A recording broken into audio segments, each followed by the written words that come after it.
Afternoon, folks. Jeff Hine here, Chair of Marion County Republicans and CD5 Vice Chair, with a proposal this afternoon for all PCPs across the state of Oregon.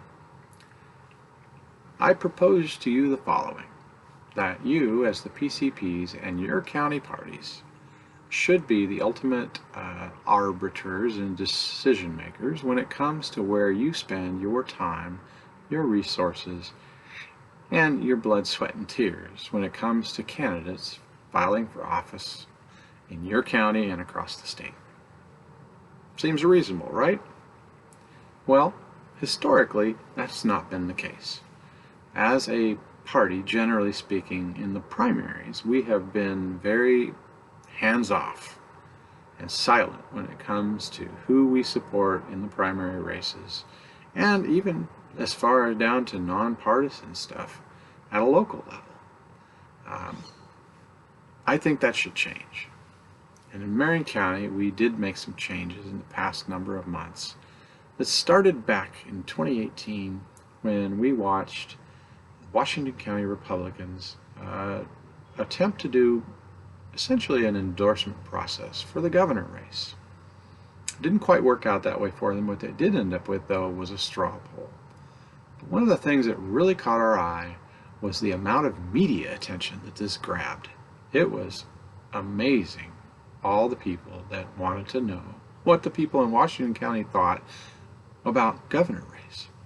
And so that really made us think that we needed to do something similar in Marion County. There's some other reasons why we decided we wanted to do this, but ultimately we ended up creating in our bylaws a standing committee. This is a committee that is not optional. It is something that's in the bylaws that you do every 2 years. And if you need to change it or not do it, you have to actually remove it from your bylaws, right? So it's not optional. The chair of the Candidate Assessment Committee is actually appointed by our exec team, okay? People that our PCPs have elected to represent them. But they're not given the ultimate say over whether or not we support a candidate. Their job is to recommend, much like a bylaws committee would do. And so they would recommend whether or not we support, endorse, or pass on a candidate. Simple as that. They bring back one of 3 recommendations. So let me run you through the process. First of all, we believe that the candidates should be the ones to come to the county party and ask for support, not the other way around. Yes, we're still out there, recruiting people and educating people and all of this, but we educate them that if they want our help, they should ask for it. So, candidate comes to the county party and says, "Hey, I'm running for XYZ position. I want your help." We go, "Okay, well, come talk to at a meeting. We'll give you a certain number of time, and we'll let you speak to the body and our candidate assessment committee as well."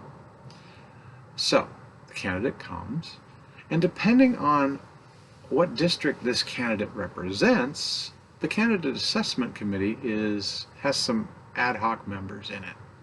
You have the chair and the vice chair and maybe the secretary that are all standing members. But if I have someone who wants to run for House District 22, then I'm going to be recruiting a number of my PCPs that live in that House district as the ad hoc members on that candidate assessment committee.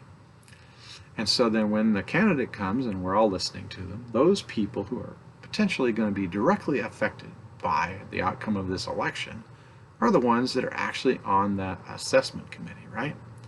So what's their job? Their job is to take this information and over the next month bring back a recommendation for the county central committee as to what to do with the candidate. And so they go and they do a deep dive on this candidate. And they look, they see, is this candidate who they say they are? Do they support the values of the platform? Are they really a Republican, do they have a chance at winning this race at all? Do they have the ability to raise any money? Do they have any name recognition? Do they have any character? All those questions that are important, right? So again, their job is to bring back one of 3 recommendations to the Central Committee for consideration. The first is we would support the candidate. And that simply means that we think they're a decent candidate. We don't know if they can win or they can lose, but we're willing to at least put our resources out there and help the candidate get better known for consideration by the voters. The only thing we don't do at this point is actually to spend money on the candidate, right? But they can, we'll send out things on their behalf, we'll share their events, we'll let them have their flyers or their literature at our meetings and so on. The second level is an endorsement, and this can only happen after the primary election deadline has passed for filing, and at that point any other candidates that were receiving support, if another candidate is endorsed, their support's withdrawn. We can only endorse, that basically says we're putting our money on this candidate, right? And at that point we can actually spend money as well on the candidate. We can help them buy signs or advertising or whatever it might be. The third option that they can bring back is simply a pass. And it's not controversial. It just means that, we've assessed this candidate and we just don't think that they have the resources, the time, the funding, the money, whatever, to be a viable candidate in this race. And we'd encourage them to, maybe get some more experience before they run again or whatever. And so at that point, if that's what the recommendation is, then that would be that we don't do anything for this candidate. They're not on our Facebook page. We don't share their stuff, whatever. Now, all three of these recommendations could come back, and they're ultimately given to the to the county central committee, and it goes out in a report along with the agenda for the meeting, so that they have it prior. And then when we would come and be on the agenda, and then we would vote on whether or not we would take the recommendation of the committee or something different. But ultimately it is the body that decides what to do with that recommendation, okay? So why do I think this is an important way to go? The primary thing is that the PCPs are the ones they're calling the shots. And they're the ones that decide where we're going to spend our money on a candidate or not. I think that it empowers them, it gives their position more validity, more credibility. And I would argue that it might actually increase your PCP numbers. If people knew that by getting involved in the party as a PCP, they could actually tangibly affect the outcome of elections. That's the biggest takeaway from this. But also, how many people have been discouraged over the years when we haven't had a say in the primaries, and we end up having, we're expected almost to support people that we don't really think are the right people for the job.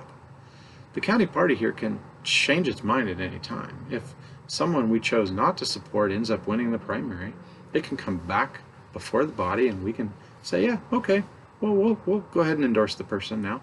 We didn't think they were the best one, but now that this is the person on the ballot, they're far better than the Democrat opponent, so we'll choose to endorse them at that point. The bottom line is it gives the PCPs and the body the power to decide what to do and not be under the ominous influence of outside people, right? So that's my proposal. You might have to change your bylaws in order to make it happen in your county, but take it back for consideration to your chair or your bylaws committee or whatever for consideration, and encourage them to have a look at it, because I can tell you this, with the amount of enthusiasm that was garnered by the media, can you imagine if 3/4 of the counties in a particular congressional race, for instance, had an endorsement process in place and weighed in on this, and the media promoted it? I think that could help us win races, flip seats, and bring this state more red, like it needs. So, there you go. Questions, you can certainly contact me. A copy of our bylaws can be found on our website at MarionCountyGOP.org. Encourage you to think about it, and have a great afternoon.